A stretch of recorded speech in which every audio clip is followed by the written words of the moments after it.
다음은 이계인 박사님의 발표를 듣겠습니다. 건강 먹거리 소비를 위한 5가지 정책 논제 이런 주제로 발표해 주시겠습니다. 이계인 박사님 큰 박수로 앞으로 모시겠습니다. 예, 안녕하십니까, 이계임입니다. 건강 먹거리는 국가가 보장해야 할 국민의 가장 기본적인 권리입니다.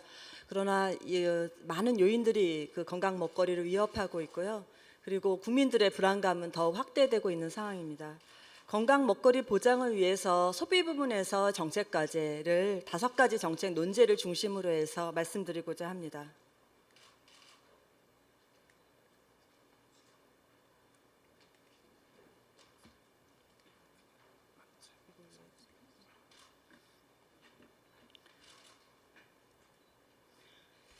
예, 그 식품 소비 변화와 특징에 대해서 먼저 간략하게 설명드린 후에 논제로 들어가겠습니다. 먼저 식품 지출 변동 부분입니다. 그 식품 소비는 다른 재화 소비에 비해서 증가율이 높지 않습니다만 실제 좀 구체적으로 살펴보면 굉장히 빠르게 변화하는 것을 확인을 할 수 있습니다. 외식 소비의 경우에는 그 80년에서 2015년간 20배 규모가 확대를 했고요. 그리고 불평등도 같은 경우에 가정식에 비해서 2배 이상 높은 특징을 보이고 있습니다. 식품 유별 구성도 큰 변화를 좀 보이고 있습니다. 파란색이 이제 증가 추세를 보이고 있는 식품류가 되겠고, 빨간색이 감소 추세를 보이는 부분입니다. 그래서 외식이나 차, 음료, 빵, 떡류, 그리고 HMR이 포함된 기타 식료품의 경우에는 증가율이 매우 높게 나타나고 있고요. 곡류나 그 채소, 과일류나 어패류 같은 경우에는 증가가 감소하는, 점차 감소하는 추세를 보이고 있습니다. 소비자 유형별로도 식품이 크게 이제 차이가 나타납니다. 이제 맨 위에 있는 2개의 그림은 외식입니다. 왼쪽에 있는 것이 그 연령대별로 그림이고요. 오른쪽에 있는 것이 소득 분위별 그림입니다. 외식의 경우에 보면은 전체적으로 이게 좀 차이가 격차가 확대되는 그런 추세를 확인하실 수 있을 것 같고요. 연령별로 봤을 때는 그 20대에서의 증가율이 굉장히 높고 60대는 오히려 좀 비중이 줄어드는 특징을 보이고 있습니다. 쌀의 경우에는 식품 중에서 좀 유일하게 격차가 줄어드는 품목이다 이렇게 보실 수 있을 것 같은데 20대의 쌀의 감소폭이 굉장히 빨리 나타나는 것을 확인할 수 있습니다. 육류의 경우는 반대로 격차가 매우 빠르게 늘어난 그러한 품목이 되겠고요. 예, 그다음에 즉석 동결식품, 최근에 뭐 HMR로 대표하고 있는 즉석 동결식품 경우에는 격차가 굉장히 빠르게 증가합니다. 20대의 경우에 그 즉석 동결식품의 증가폭이 굉장히 눈에 띄게 나타납니다. 왼쪽에 그 초록색 그래프를 보시면 될 것 같습니다.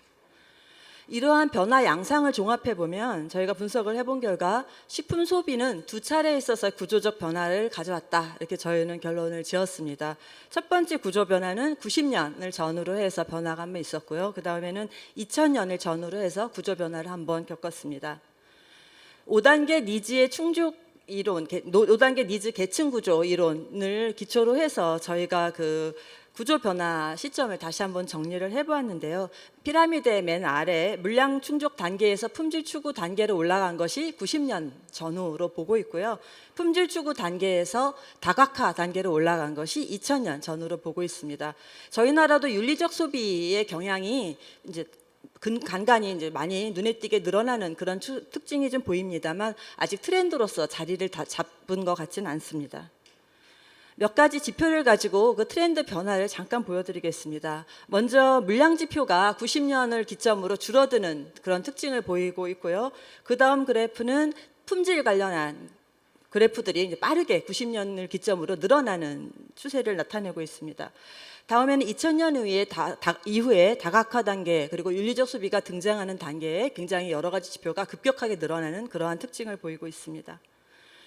불건전한 식생활 확대도 특징 중에 하나입니다. 아침 식사 결식률이 2005년 19.9에서 15년에 24.1%로 증가를 하고 있고요. 가장 결식률이 높은 연령층은 20대. 그러나 빨리 증가하는 추세 연령층도 저희가 좀 주목해 봐야 하는데 30, 40대나 10대의 경우도 굉장히 그 결식률이 빨리 증가를 하고 있었습니다. 식생활이 유발하는 대표적인 질환이 이제 비만이라고 저희가 얘기를 합니다. 비만의 경우도 이렇게 증가하는 추세가 나타나고 있고요. 특히 남성이나 60, 70대의 경우, 그리고 읍면이나 저소득층의 경우에는 저희가 좀 상식적으로 좀 납득이 안 갈 수도 있지만 저소득층의 경우에는 비만율이 보다 높게 빨리 증가하는 그런 특징을 보이고 있었습니다. 3대 영양소의 에너지 구성비를 보면 탄수화물 구성비는 점차적으로 감소하는, 맨 아래가 탄수화물입니다. 그리고 맨 위에가 지방입니다. 지방의 구성비는 빨리 증가하는 그러한 특징을 보이고 있었습니다. 전체 인구 중에 8.5%가 영양 섭취 부족자다, 이렇게 보시면 될 것 같고요. 실제 지금 여성이나 10대 후반의 경우가 좀 그 섭취 부족자 비중이 높은 그런 특징을 보이고 있었고요. 소득이 낮은 경우에 그 부족자 비중이 빨리 증가하는 특징을 보이고 있었습니다. 예, 5가지 논제입니다. 첫 번째 이슈는 생산부터 영양 건강까지 농식품 정책의 통합 추진이 필요한가입니다. 앞서 말씀드린 것처럼 영양 불균형이라든가 그 잘못된 식습관이 매우 빠르게 늘어났다, 이렇게 말씀을 드렸는데, 따라서 국가가 좀 나서서 이러한 국민의 건강 식생활을 보장할 필요성이 증가하고 있다, 이렇게 보시면 될 것 같습니다. 그러나 부처별로 보면 좀 전에 최지연 박사님께서 구체적으로 설명을 하셨지만 이것이 영역별로 굉장히 단절적으로 나타나고 있고 어느 부분은 굉장히 중복적으로 또 정책이 추진이 되고 있기도 합니다.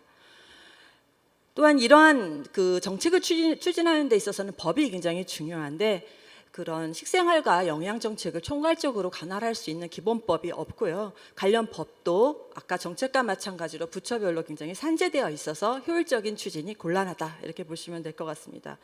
농식품부의 경우에는 그 신식품 정책이 시작된 2014년에 안전농식품의 안정적인 공급, 이것이 9대 과제에서 굉장히 맨 위의 과제로 이렇게 올라올 정도로 굉장히 중점적으로 추진이 됐습니다만, 그 이후에는 이런 부분, 그 안정적인 공급 부분에 대한, 식생활 부분에 대한 부분이 정책 쪽에서 약간 후퇴하는 그러한 양상도 보이고 있었습니다. 그렇다면 그 주요 논점입니다. 실제 식품의 소비와 식생활하고 건강하고 밀접하게 관련이 되는가, 우리가 상식적으로 생각하는 게 맞는가에 대한 것을 저희가 국민건강영양조사 데이터를 가지고 좀 분석한 결과입니다. 비만과 대사증후군에 영향을 미치는 요인이 뭔가에 대해서 좀 분석을 해보았는데요. 규칙적인 식사를 할수록, 그리고 아침에 밥을 먹을수록 굉장히 건강에 좋더라. 그리고 식품 중에서는 쌀밥을 많이 먹고 유제품의 섭취가 늘고 채소를 먹을수록 또 건강에 굉장히 유익하더라, 이런 것이 저희가 좀 입증한 결과가 되겠습니다. 따라서 어떤 식품을 먹느냐, 어떻게 식생활을 하느냐가 건강에 직접적인 관련이 된다, 저희는 이렇게 좀 결론을 지었습니다. 소비자를 대상으로 해서 이제 건강 식생활하는 거를 크게 보면은 충분한 식품이 공급이 돼야 되고, 영양이 또 이렇게 정책이 들어가야 되고, 안전이 또 보장이 되어야 하는데, 이 중에서 뭐가 제일 중요한 것 같냐, 우선순위가 뭐 같냐, 이런 질문을 좀 해보았는데, 소비자들은 충분하고 안정적인 식품 공급이 가장 우선적으로 중요하다, 이런 의견을 제시를 했고요. 농식품부가 어디까지 식품 정책을 관할을 해야 하느냐, 이 부분에 대해서 생산 유통뿐만이 아니라 소비와 식생활 이후 단계까지도 농식품부에서 적절히 관리를 해야 한다라는 의견이 다수를 차지했습니다. 국제적으로 봤을 때도 식품 영양 정책에서 식품의 보장, 안정적인 보장이라는 것이 항상 그 목표, 가장 최우선의 목표로 이렇게 좀 위치를 하고 있고요. 많은 나라에서의 식품 영양 정책 모형을 보면 공급부터 시작을 해서 영양 건강까지가 포괄적으로 이렇게 포함이 되는 정책이 실시가 되고 있었습니다. 지금 보시는 것은 호주의 사례입니다. 정책 방향입니다. 국민의 그 영양이나 건강은 실제로 어떠한 식품이 공급이 되고 있는가 직접적으로 관련이 되기 때문에 먹거리 정책과 연계하에 통합적으로 추진이 돼야 할 것입니다. 따라서 식생활과 영양을 총괄할 수 있는 법률안 마련과 부처 간의 역할 분담, 연계, 이것이 굉장히 중요하다라고 말씀을 드릴 수 있고요. 그 밖에 이러한 것을 뒷받침할 만한 정보 창구의 일원화, 그리고 모니터링, 통계 부분에 대해서도 저희가 집중적으로 좀 더 그 기반을 조성해 나가야 할 것이다, 이렇게 말씀드릴 수 있겠습니다. 두 번째 이슈는 농식품 안전, 사전 예방의 중요성입니다. 최근에 있어서도 AI나 구제역의 발생 빈도가 늘어나고 있고요. 식중독의 발생 빈도도 지속적으로 늘어나고 있습니다. 그러나 이에 대한 대처는 아직은 그 단속이라든가 처벌 부분이 이제 중점적으로 추진이 되고 있고 근본적인 원인 해결이 되지 못하고 있는 것이 사실입니다. 소비자들은 사전 예방을 어떻게 생각하느냐에 대해서 좀 저희가 조사를 해보니까 소비자들은 안전한 식품에 대해서 보다 많은 돈을 지불할 의향이 굉장히 높았는데 특히 그 안전 관리에 있어서 가장 중요한 것은 생산 단계 안전 관리다. 이런 답변이 가장 많이 나타났습니다. 다른 나라는 어떤가입니다. 유럽의 경우에 보면은 80년하고 90년대에 우리나라와 비슷하게 광우병이나 뭐 그 다이옥신 오염이라든가 많은 그런 생산 부분의 문제가 좀 제기가 됐고요. 이런 것을 계기로 해서 그 유럽 쪽에서는 2000년에 식품안전백서에 식품 사전 예방을 통한 구체적인 그 제도 개혁의 틀이 완성이 됩니다. 또한 FAO와 WHO에서는 2003년에 식품 안전의 주요 원칙을 발표를 했는데 그 내용을 보면 생산 단계의 예방 조치가 굉장히 효율적이다. 다른 단속보다 효율적이다라는 내용이 포함이 되고요. 그리고 생산자에게 식품 안전의 일차적인 책임을 위탁해야 한다라는 내용도 포함이 되어 있습니다. 세 번째는 GAP나 해석과 이력 추적제 같이 우리가 생산 단계에 있어서 안전관리 시스템이라고 불리는 이런 것들이 잘 되고 있느냐에 대한 부분입니다. 우리나라의 경우에도 이러한 제도들이 굉장히 중점적으로 추진이 되고 있었습니다만 아직 GAP 같은 경우에 최근에 굉장히 빨리 늘어나고 있습니다만 효과가 충분히 나타나고 있다라고 평가하기는 좀 어려운 상황으로 보여지고 해썹이라든가 이력 추적 같은 경우에는 최근에 오히려 좀 주춤한 그런 모습을 보이고 있는 상황입니다. 반면에 일본의 경우에는 유럽계과 2007년에 동등성 협약급을 맺는 등 이 생산 단계에 있어서의 안전 관리에 대해서 굉장히 중점적으로 추진을 하는 걸로 확인이 되었습니다. 정책 방향입니다. 생산 단계 안전관리 프로그램을 좀 더 확충을 할 필요가 있고요. 교육이나 기술 지도 등을 통해서 생산자 주체, 생산자들에 대한 역량 강화 프로그램도 좀 더 강화될 필요가 있겠습니다. 또한 이력제 부분에 대해서 최근에 조금 그에 대한 정책적인 중심이 조금 약화된 부분이 좀 있는데 이력제에 대한 활성화에 대한 부분도 필요하고 새로운 환경 변화에 대응한 안전관리 기준에 대한 확충 이것도 좀 필요해 보입니다. 세 번째 이슈는 국민에게 식품의 안정성을 보장하기 위해서 무엇이 시급한가입니다.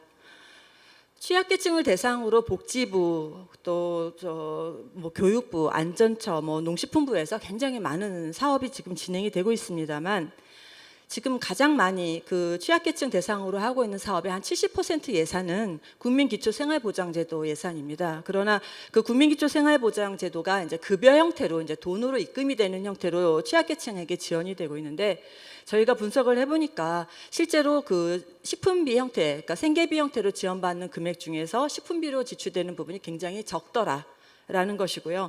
그리고 실제로 식품이 가거나 아니면 급식 형태로 이게 지원되는 부분들이 있는데 이런 것이 농식품부 사업이나 혹은 생산 단계와 연계가 거의 되어 있지 않더라. 그리고 취약계층에 있어서는 이러한 식품의 품질 부분에 대한 불만도 꽤 높더라. 이런 부분에 대한 문제점이 제기가 됐습니다.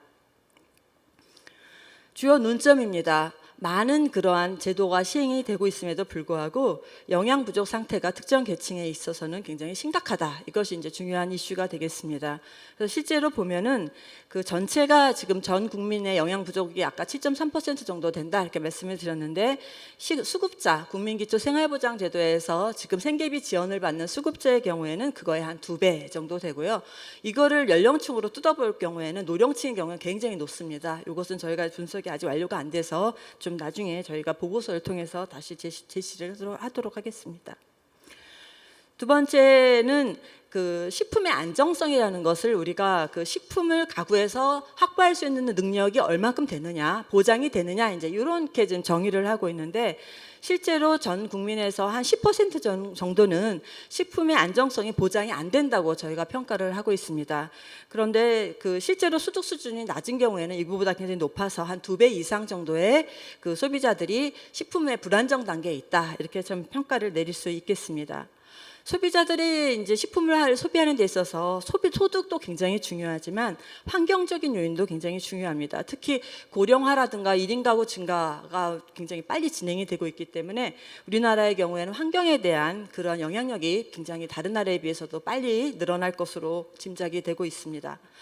지금 지도를 보시는 것은 저희가 이제 그 작년 보고서에서 식품 소비 환경에 대한 지도를 좀 그려보았습니다. 그러니까 사람들이 그 식품을 구입하는 구매처까지의 거리를 이렇게 측정을 해서요, 얼만큼 구매 환경이 잘 조성이 되어 있는가, 이거를 좀 그림을 그려보았던 것인데, 왼쪽은 전 국민을 다 그려본 것이고요, 오른쪽은 65세 이상 계층만 발라서 지금 그림을 그려본 것입니다.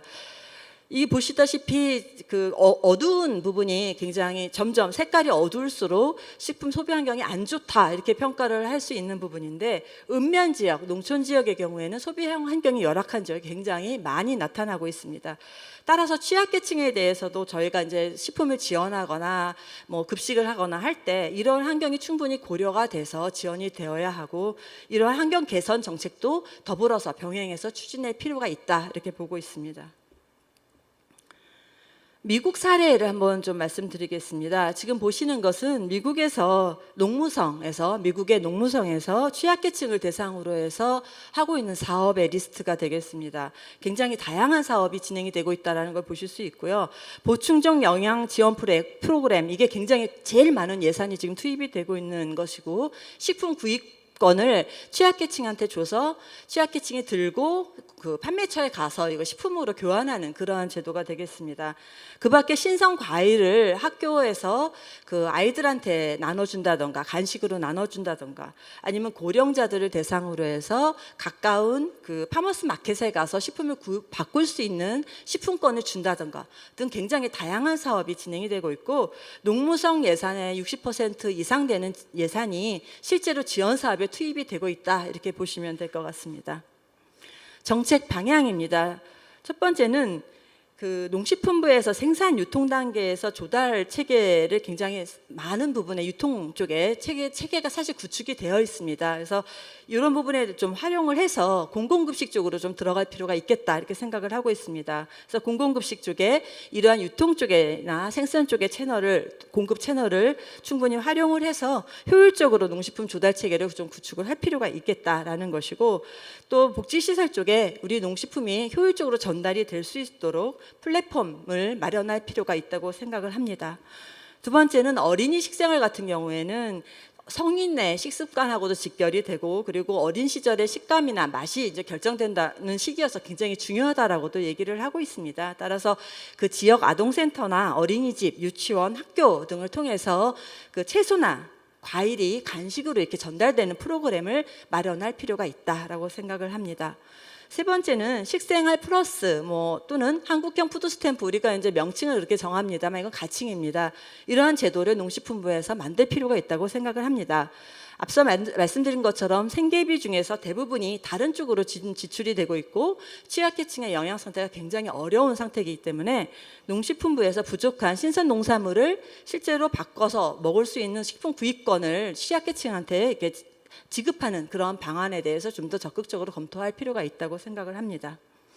네 번째 이슈는 식생활 교육 활성화, 무엇이 필요한가입니다. 국가 차원에서 식생활 교육의 필요성이 제기가 되어서 법도 만들어지고 기본 계획이 지금 진행이 되고 있는 상황입니다. 식생활 교육은 실제로 분석한 결과에 의하면 식생활에 대한 태도뿐만이 아니라 비만 지표라든가 혈액 지표에도 굉장히 긍정적인 영향을 미치는 것으로 입증이 되고 있는 상황입니다. 그러나 이 부분에 대해서 사실 정책적인 인지도를 살펴보면 식생활 교육에 대한 인지도가 가장 낮습니다. 보시다시피 그 농식품 안전관리의 한 절반 정도에 달하는 그러한 인지도를 보이고 있어서 실제로 인지도가 굉장히 낮게 지금 진행이 되고 있는 상황이 되겠습니다. 다른 나라의 경우에는 굉장히 활발하게 식생활 교육 사업이 진행이 되고 있고, 특히 어린이를 대상으로 해서 조기 식생활 교육이 적극적으로 추진이 되고 있는 상황입니다. 정책 방향입니다. 식생활 교육을 활성화시키기 위해서는 어린이 대상이 굉장히 중요하다고 말씀을 드렸습니다만, 정규 교육과정에 이런 식생활 교육이 좀 더 적극적으로 좀 들어갈 필요가 있겠다라는 게 첫 번째 내용이고요. 두 번째는 이것이 지역에서 실제 그 민간이 많이 참여하는 형태로 활발하게 관주도가 아니라 좀 진행이 좀 되어야 하겠다라는 것입니다. 또한 다양한 매체를 활용을 해서 그 식생활 교육 콘텐츠가 좀 더 확충이 될 좀 필요가 있다고 생각이 들고요. 식생활 경우도 굉장히 여러 부처에서 지금 관할이 되고 있기 때문에 부처 간 협력 체계의 구축도 필요합니다. 다섯 번째, 마지막 저희가 이제 논제입니다. 농식품 표시 인증 제도 선택과 집중이 필요하다입니다. 지금 보시는 마크가 그 농식품의 표시 인증 제도 13종이 되겠습니다. 지금 이에 관련해서 문제점으로 제기가 되는 것은 너무 많다, 잘 모르겠다, 구분이 잘 안 된다. 이게 마크를 통일해 놨더니 더 잘 모르겠다, 글씨를 다 봐야 되기 때문에 잘 모르겠다. 또 이거를 다 국가가 지금 가져가야 되냐, 이 많은 걸, 이런 게 지금 크게 이제 제기되는 문제점이 되겠습니다. 인증이나 표시 같은 경우는 저희가 좀 분석을 해보면 경제적 파급 효과가 굉장히 큽니다. 소비자들이 이 부분에 대해서 정확한 정보를 주었을 경우에 추가적으로 지불할 의사가 굉장히 높습니다. 따라서 이것이 잘 운영이 된다면 경제적으로 굉장히 유익한 그런 유리한 제도임에도 불구하고 실제적으로 인지도도 낮고 활용도도 굉장히 낮습니다. 밑에 있는 그래프를 보시면 실제 성인들이 표시 같은 것을 구입할 때 활용하는 경험을 보시면 왼쪽 그래프에 그 좀 흐린 부분을 보시면 30%를 넘는 제도가 좀 없고요. 오른쪽 그래프에 보시면은 실제로 구입할 때 확인하는 비중이 원산지 이외에는 별로 이렇게 두드러지게 나타나는 제도가 확인이 안 되고 있는 상황입니다. 실제로 표시 정책에 대해서 소비자들에 대해서 만족도를 조사를 해보니까 좀 알고 있는 소비자들, 그 표시에 대해서 좀 아는 소비자, 또 구입해 본 적이 있는 소비자의 경우에는 만족도가 매우 높았습니다. 따라서 이 부분에 대해서 좀 정책적으로 인지도를 제고하고 그리고 정확한 그 표시 내용을 알려주는 이런 부분에 대해서 좀 정책적인 주안점을 갖고 진행을 해야 될 것으로 보입니다. 또한 그 인구 집단별로 일괄적으로 좀 홍보를 할 것이 아니라 표에서 보시다시피 그 지역이나 연령대별로 주로 많이 이용하는 그 경로가 매우 다르기 때문에 그 각각 차별화된 그런 홍보 채널을 동원해서 홍보를 하는 것이 보다 효율적일 것이다, 이렇게 보고 있습니다. 그리고 아까 말씀드렸다시피 이걸 다 가져갈 것이냐, 이게 이제 세 번째 문제점으로 말씀을 드렸는데, 소비자들한테 국가가 좀 관리해야 할 표시가 뭐가 드냐 이렇게 좀 질문을 해보았더니 안전, 원산지, 품질 이 부분에 대해서 굉장히 소비자들이 응답 비율이 좀 높았습니다. 그래서 이거를 이제 국가가 13종을 다 끌고 나갈 것이냐, 이 부분에 대해서 안전이나 원산지나 품질 부분에 대해서 좀 더 중점적으로 갈 것이냐, 이 부분에 대해서 좀 참고할 수 있는 내용이 될 것 같습니다. 정책 방향입니다. 국가는 그 말씀드린 바와 같이 원산지와 품질과 안전을 좀 중점적으로 표시 제도를 좀 홍보하고 관리할 필요가 있다고 생각이 들고요. 그 밖에 뭐 지리적 표시나 식품 명인과 같은 표시 같은 경우에는 민간이나 지자체 쪽으로 이양하는 것도 검토가 할 필요가 있다고 생각을 해보았습니다. 또한 그 표시와 인증 제도의 경제적인 효과를 증대하기 위해서 소비자들에게는 인지도를 제고하고, 그러니까 홍보나 교육을 통해서 인지도를 제고하거나 아니면 활용도를 확충하기 위해서는 그 소비 환경을 좀 조성을 해준다거나 아니면 신뢰도를 높일 수 있는 그런 것을 좀 더 확충을 한다던가 이런 식으로 해서 인지도와 그 활용도를 좀 더 높이는 방향으로 진행이 돼야 될 것 같고요. 생산 측면에 있어서는 또 이제 생산에 있어서는 또 이것이 표시가 비용으로 작용을 하기 때문에 인증 절차를 좀 더 개선을 해줌으로써 좀 더 효율적으로 이것이 생산자들도 실제로 표시를 활용할 수 있게끔 뒷받침을 할 필요가 있다고 생각을 합니다. 예, 이상 말씀드린 거를 간단하게 저희가 한 개의 그 표로 한번 새 정부의 농식품 소비정책 추진 체계 제언 이렇게 되어 있는데요. 예, 추진 체계도를 한번 그려보았습니다. 소비정책에서의 비전을 국민이 안심하는 건강 식생활 보장 이렇게 좀 정의를 내려보았고요. 정책 3대 정책 목표로는 국민 먹거리 보장, 건강 식문화 환경 조성, 지속 가능한 농식품 소비 체계 구축 이렇게 좀 정의를 해보았습니다. 정책 영역과 추진 과제는 앞서 말씀드렸던 5가지 정책 논제를 바탕으로 해서 영양, 안전, 지원, 표시, 교육 이렇게 지금 5가지를 정리를 해본 것을 지금 보고 계십니다. 이 새 정부에서 그 건강 식생활 보장을 지금 실현을 하려고 그거를 이제 크게 지금 정책 과제로 제시를 하고 있습니다. 이것을 실현하기 위해서 어떻게 할 것이냐에 대해서 저희가 이제 재원 차원에서 지금 발표를 했는데요. 좀 전에 말씀드렸던 그 푸드 플랜, 국가 차원의 푸드 플랜과 연계한 영양 정책이 추진이 돼야 되겠다. 그리고 안전성, 그리고 접근성, 이용성 이 부분에 대해서 좀 더 강화하는 그런 정책들이 추진이 돼야 되겠다. 그리고 바른 식생활 확립, 소비자 입장에서 소비자 입장으로 한참 더 들어간 그 바른 식생활 확립 차원에서 식생활 정책이 추진이 돼야 되겠다. 이런 부분에 대해서 다시 한번 강조를 드리면서 제 발표를 마치겠습니다. 감사합니다.